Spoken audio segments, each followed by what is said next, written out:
think about an anchor really steadies a boat and it keeps the boat from moving in directions that might feel dangerous. So when we anchor ourselves, we really are intentionally providing resources, maybe a sound, a taste, a practice that actually can bring us into a state of focus, curiosity, creativity.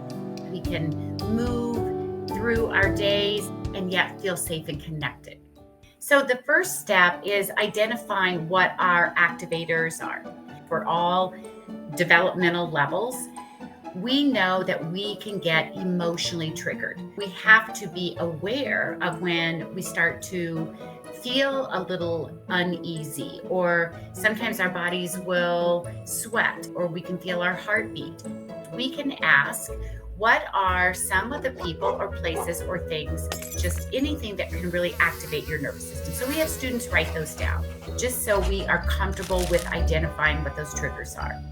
And then we talk about how anchors can really settle us. And we begin to brainstorm together what could be an anchor for you.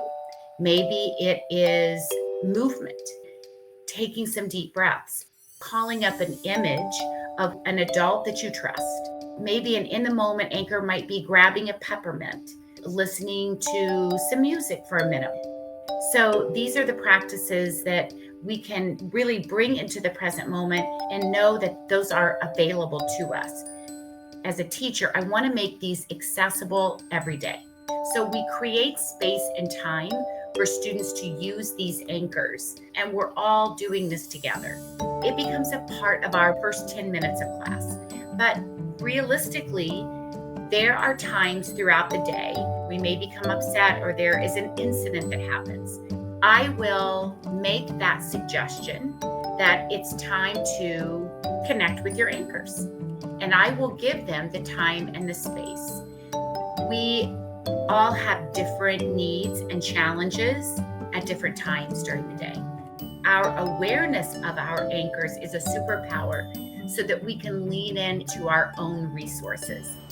I have the awareness to know what my nervous system needs when I'm feeling dysregulated.